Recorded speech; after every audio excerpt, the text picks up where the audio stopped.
بسم اللہ الرحمن الرحیم۔ لیکچر نمبر 52 کا باقاعدہ آغاز کرتے ہیں۔ تو سب سے پہلے حصہ گرامر کو دیکھ لیتے ہیں۔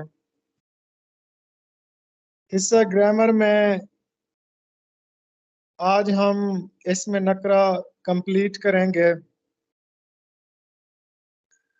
اسم نکرہ جیسا کہ آپ سب جانتے ہیں کسی عام شخص، عام چیز یا عام جگہ کے نام کو کہا جاتا ہے۔ اسم نکرہ عربی زبان کا لفظ ہے۔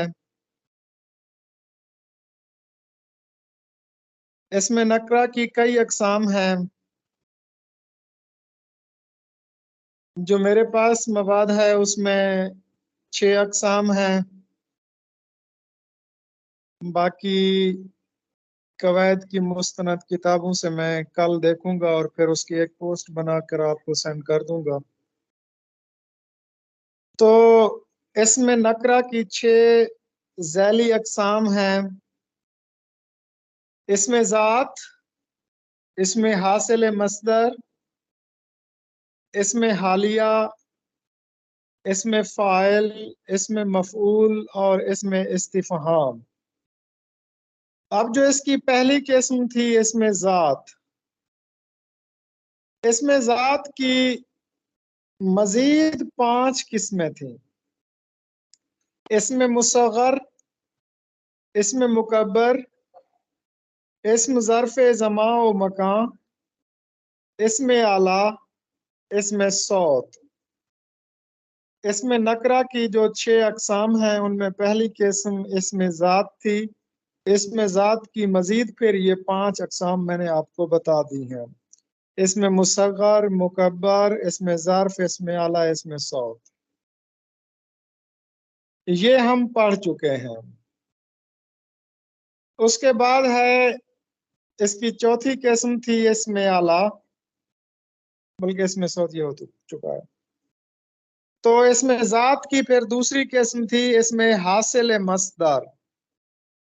حاصل مصدر وہ اسم جو مصدر تو نہیں ہوتا لیکن مصدری معنی دیتا ہے، جس میں مصدر کی کیفیت پائی جاتی ہے، جیسے چہکنا سے چہک، ملنا سے ملاپ، پڑھنا سے پڑھائی، مسکرانا سے مسکراہٹ، گھبرانا سے گھبراہٹ۔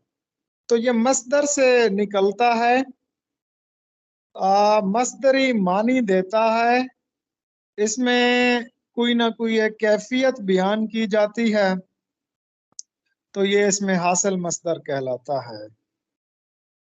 اس کے بعد تیسری قسم تھی اسم حالیہ، یعنی اسم ذات کی پہلی قسم، اسم نکرہ کی پہلی قسم اسم ذات تھی، دوسری قسم اسم حاصل مصدر تھی، جیسے چہکنا سے چہک، ملنا سے ملاپ۔ اس کی تیسری قسم تھی اسم حالیہ، کسی فاعل یا مفعول کی حالت کو بیان کیا جاتا ہے، ہنستا ہوا، روتا ہوا، گاتا ہوا۔ اس کے بعد تھا اسم فاعل، ایک فاعل ہوتا ہے کام کرنے والا، دوسرا ہوتا ہے اسم فاعل۔ اسم فاعل ہمیشہ مصدر سے بنتا ہے، جیسے لکھنا مصدر سے لکھنے والا فاعل بنا، دیکھنا مصدر سے دیکھنے والا فاعل بنا۔ اچھا، اسی طرح اسم فاعل کی ہم نے 4 اقسام پڑھی تھیں، آپ سب کو پتا ہے۔ فاعل مفرد، لفظ تو واحد ہوتا ہے لیکن معنی زیادہ کے دیتا ہے، جیسے ظالم، چور، ڈاکو، رازق۔ اس کے بعد تھا اسم فاعل مرکب، جو 2 یا 2 سے زیادہ الفاظ پر مشتمل فاعل ہوتا ہے، جیسے کاریگر، بازیگر، جیب کترا وغیرہ۔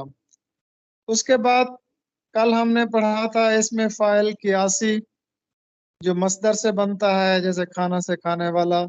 اسم فاعل سماعی، جو اہل زبان سے سننے میں آیا ہو، سماعت، سماعی، سننے میں آیا ہو، یعنی جیسے اہل زبان نے استعمال کیا ہو، وہ اسم فاعل سماعی ہے۔